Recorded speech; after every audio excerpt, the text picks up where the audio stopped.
Thanks, guys. Great to be here. And yeah, the madness continues to accelerate. And every time I think it can't possibly get any worse, it gets worse. So now you've got multiple Democrat run states that are passing laws to kidnap children from their parents if their parents don't agree with castrating them, with surgically removing their breasts, surgically removing their uterus. True story. True story. You think I'm kidding, but I'm absolutely not. So you've got this latest one. This one comes out of Washington State. It's Senate Bill 5599. And as we are recording this, it is awaiting Governor Jay Inslee's signature.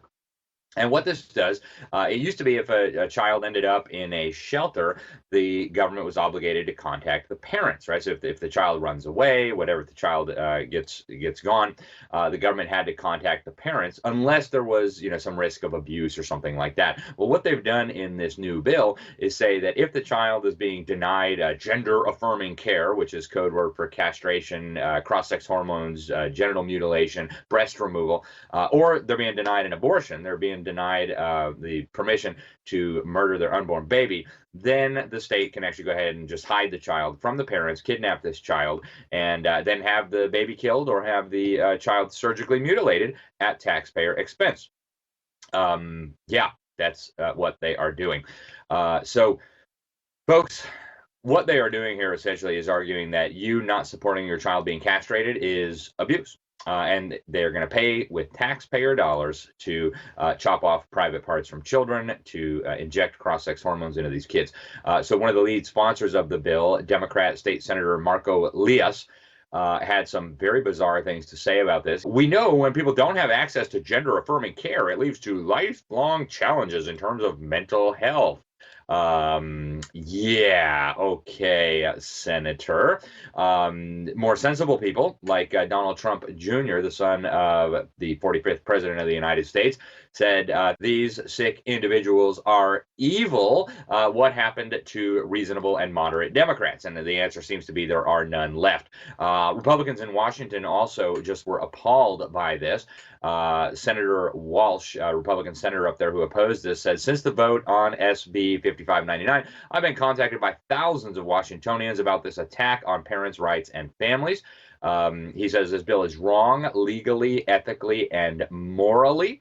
He said it turns the power and machinery of state government against families. And he's, of course, exactly right. He says that the people supporting this bill have overstepped the Constitution and case law, and that really this would allow bureaucrats to hide minor children from their parents or legal guardians.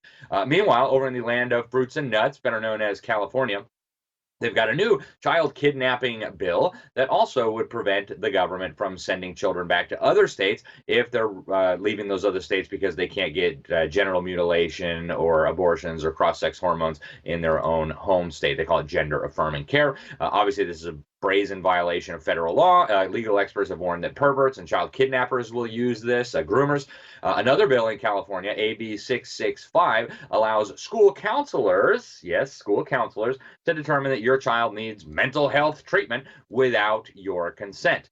This could include sending the child to go live in a residential care facility, again, without the consent of the parents. So really, this is child kidnapping done by the government, folks. Now, the pretext for these crazy bills is a growing number of junk studies commissioned by the gender-bending mafia. They do fake research, and they say, oh, well, if we don't allow children to mutilate themselves, then they're going to kill themselves, which is, of course, totally fraudulent. In reality, the overwhelming consensus of the research is that almost all children who are confused about their gender will grow out of that if you just leave them alone. They'll end up perfectly normal if you don't encourage them in their delusions. I'm talking about government school teachers, attention-seeking parents, and quacks posing as doctors hoping to make a big profit by castrating them and making them dependent forever. So the Biden administration, we reported this at the Newman Report last summer, they've been laying the legal groundwork for exactly this sort of attack by claiming that the government needs to protect children from their parents if their parents aren't affirming castration and removing breasts and uteruses. Folks, this is depraved. This is evil. It would be equivalent to the government saying they're going to protect an anorexic girl from her parents if the parents won't let her get liposuction. It'd be the equivalent of protecting a young boy from his parents if mom and dad won't let him smoke crack. Except this is worse, right? Because at least you can get off of crack. You can't reverse your castration. Folks, there's with a tiny handful of exceptions, there's nobody on the planet who loves a child more than his or her parents. The idea that the state needs to protect children from their own parents is sick. I actually haven't seen an assault on parental rights this serious in all of American history.